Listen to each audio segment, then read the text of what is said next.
बिस्मिल्लाहिर्रहमानिर्रहीम। अस्सलामुअलैकुम नाज़रीन, उम्मीद है आप खैर आफ़ियत से होंगे। आज आपके साथ एक चंद दिन पहले एक वाक़या पेश आया और उसके ज़रिए 2-3 मैसेज बड़े ही ज़बरदस्त आप तक पहुँचाना चाहता था, जो मेरा एक्सपीरियंस था और फिर मैं अपनी ज़िंदगी से उसे बिल्कुल उसके साथ लिंक करना चाह रहा था और एक मैसेज आप तक कन्वे करना चाह रहा था। वो मैसेज ये था कि चंद दिन पहले मैं यहाँ कचहरी के साथ ही फुटपाथ पे पैदल जा रहा था। खाना खाने के लिए जा रहा था मैं, तो मैंने सोचा कि मैं जाके कुछ बस नॉर्मल ही खा लेता हूँ, सोना ही है रात को। तो वीडियोज़ बनानी थी मैंने उस टाइम, तो मैं पैदल जा रहा था तो बाबा जी एक बुज़ुर्ग, वो बड़ी मुश्किल से चल रहे थे और मेरे आगे-आगे चल रहे थे आहिस्ता-आहिस्ता। तो मैंने फिर रास्ता भी उन्होंने ब्रेक किया, बंद किया हुआ था, तो मैं आहिस्ता-आहिस्ता उनके पीछे चलता रहा। थोड़ी देर बाद वो खड़े हो गए, उन्होंने अपनी कमर पे ऐसे हाथ रख के ना, तो खड़े हो गए दीवार के साथ उसका टेका लेके।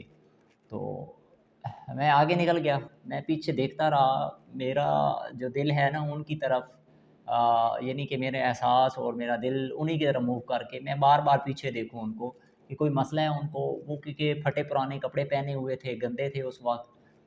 ल ये तो मुझे पता चल गया था वो कहीं गली वग़ैरह पे रहते होंगे या कहीं से काम करके मज़दूरी करके आ रहे हैं। तो मैं फिर ये सिचुएशन में एक दफ़ा मेरा दिल तो किया मैं उनकी तरफ जाऊँ, लेकिन मैं आगे मूव कर गया, मैं चला गया।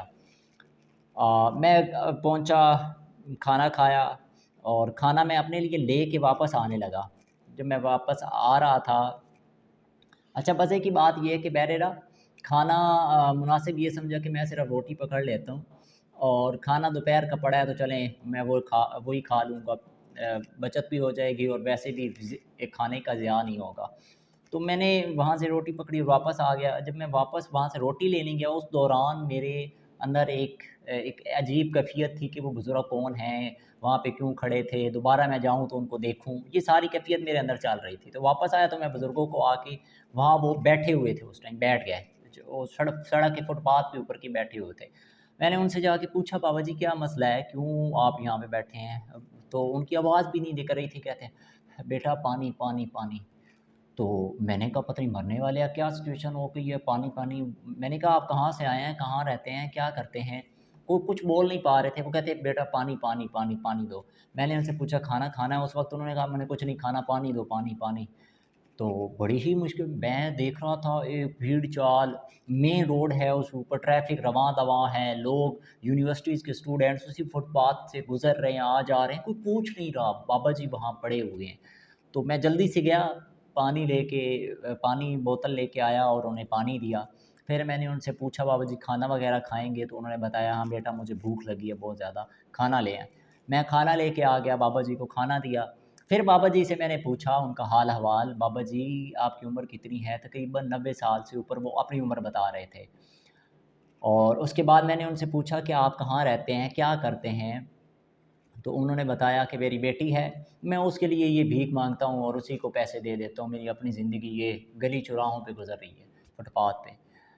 तो मैं बड़ा उससे गमगीन हुआ, फिर मैंने उन्हें कहा कि आप मेरे से राब्ता कीजिएगा, मैं कोई हल निकालूँगा।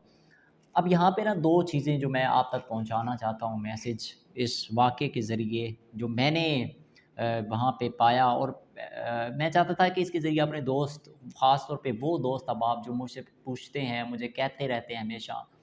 बहुत से दोस्त हैं मेरे जो करीबी हैं, वो हमेशा मुझे क्वेश्चन मार्क करते हैं कि तुम्हें ही मुआशरे में ये लोग नज़र आते हैं, चौराहों पे हर वक़्त तुम कुढ़ते रहते हो लोगों को देख के, इसके साथ ऐसा क्यों है? ये क्यों गली पे बैठा है? इसके साथ ऐसी नाइंसाफ़ी माशरे में क्यों हो रही है?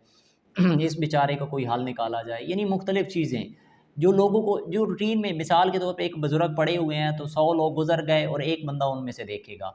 तो वो सिचुएशन ऐसी मेरी है कि मैं हमेशा उस चीज़ को ना इग्नोर नहीं कर पाता। मेरे अंदर कुछ ऐसा सेंसर लगा हुआ है जो उस तरफ इन्वॉल्व हो जाता है।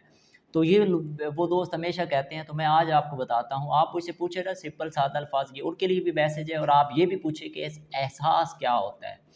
तो ये छोटा-सा जो आप जुमला सुनते हैं ना कि एहसास कितनी बड़ी नेमत है और एहसास क्या होता है, तो ये याद रखिएगा।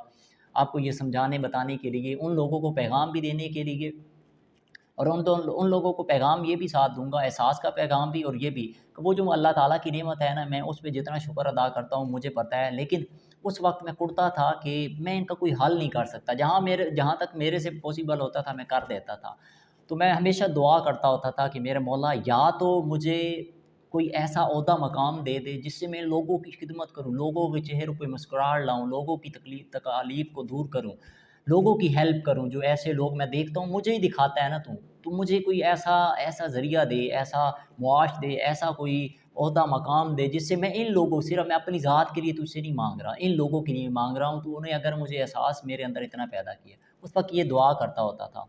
लेकिन अल्लाह पाक का शुक्र है, उसका करोड़ हा करम है कि अब मेरे पास ऐसा ओहदा मकाम है कि मैं इन लोगों की हेल्प कर सकता हूँ, इन लोगों के वो मसाइल को एड्रेस करके उनका सॉल्यूशन निकाल सकता हूँ।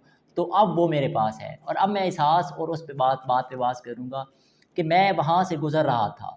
सैकड़ों लोग वहाँ से, ट्रैफ़िक रवां-दवां थी और लोग भी वहाँ से रवां-दवां थे। किस चीज़ ने मजबूर किया कि मैं बाबा जी उनसे जाके पूछा और उनसे हाल-अहवाल लिया, उनको पानी पिलाया, उनको खाना खिलाया। आपसे ये भी मकसद नहीं है कि आप तक पहुँचा रहा हूँ, कोई मैं अपनी अपनी कोई बड़ी कोई ख़ास जो मैंने कंट्रीब्यूट कर दिया, मैं उस बात पे अपने आप को जो है वो कोई आपके सामने पेश कर रहा हूँ। नहीं, ऐसा नहीं है, बल्कि इस वाक़ये को शेयर करके आप तक मैसेज पहुँचाना चाहता हूँ। ये तो उसका करम, उसकी तौफ़ीक के बगैर तो इंसान कुछ भी नहीं कर सकता। उसकी तौफ़ीक हुई तो मैं वहाँ गया और वो सारी हेल्प की। तो मैं सिर्फ़ बात आप तक मैसेज पहुँचाना चाहता हूँ कि मैंने क्या चीज़ थी जो जिसने मुझे मजबूर किया कि मैंने जाके पानी लाया, फिर मैं जाके खाना लाया और ख़ुद खाना नहीं खा रहा था। ख़ुद उसी दोपहर वाले खाने पे गुज़ारा कर रहा था, लेकिन बाबा जी के लिए मेरे मेरे जेब पॉकेट जो है वो वसी हो गई और मैं जाके खाना लेके आया।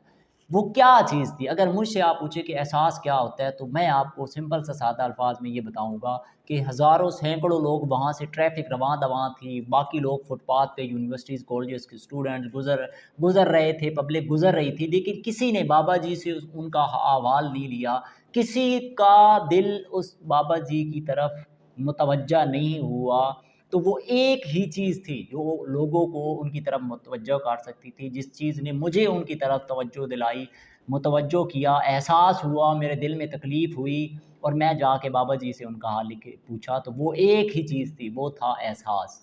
ये सादा-सी बात है, ये एहसास बहुत बड़ी दौलत है जो आपको अपनी ज़ात से निकाल के दूसरों की परेशानियों, दूसरे की तकलीफ़, दूसरे का दर्द और दूसरे की सिचुएशन वो आपको फ़ील करवाता है कि उसके साथ, यानी आपको अंदर से ही फ़ील आता है। अल्लाह ताला की तरफ से ये आपको अता होता है और आप उसको महसूस करते हैं और उसके ज़रिए उसकी हेल्प करते हैं। दूसरा वैसे ये था कि आप अंदाज़ा लगाएँ कि 90 साल का बुज़ुर्ग वो बुज़ुर्ग हो सकता है जिसने क़याम पाकिस्तान के वक़्त भी कुछ कुर्बानियाँ दी हों। वो रु वो कुढ़ते होंगे, वो उनकी क्या हाल अंदर क्या गुज़रती होगी कि आज वो लोग जिन्होंने क़याम पाकिस्तान के वक़्त इस खित्ते आज़ाद खित्ते को हासिल करने के लिए कुर्बानियाँ दी होंगी, आज सड़कों पे रुलते-फिरते हैं।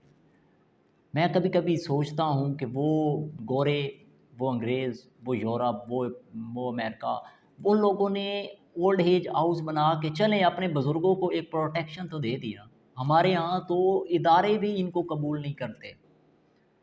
वो बुज़ुर्ग बेचारे, ये आप सड़कों पे देखे आए रोज़ पड़े होते हैं बुज़ुर्ग, कोई किसी गाँव से आया हुआ, कोई किसी, मैं तो हाल-अहवाल लेता रहता हूँ वक़्तन-फ़वक़्त। किसी को बाप ने, किसी को बेटों ने निकाल दिया, किसी की शादी हुई, किसी की बेगम ने कहा कि बाप को साथ नहीं रखना, उसने निकाल दिया। दर-बदर फिरते हैं। ये इन मज़लूमों की आहें, सिसकियाँ और वो मज़ालिम हैं जिसका मुआशरे को बहैसियत कौम हमारे ऊपर अल्लाह ताला के मुख्तलिफ़ अज़ाब आ रहे हैं। महंगाई की सूरत में हो, परेशानी की सूरत में हो, नफ़रत की सूरत में हो, ये सारे उसके असरात हैं जो हम तक पहुँच रहे हैं सोसाइटी की सूरत में। तो आप भी हमेशा कोशिश करें कि जो बुज़ुर्ग अहबाब जहाँ भी देखें, जहाँ अपनी ज़ात तक उनकी हेल्प कर सकते हैं, मदद कर सकते हैं, ज़रूर करें। और दूसरा, अपने बुज़ुर्गों का एहतराम करें, मोहब्बत प्यार से उन्हें अपने घरों में रखें। ये बहुत बड़ी नेमत होती है अल्लाह ताला की, उनकी कदर करें। बहुत शुक्रिया, थैंक यू सो मच।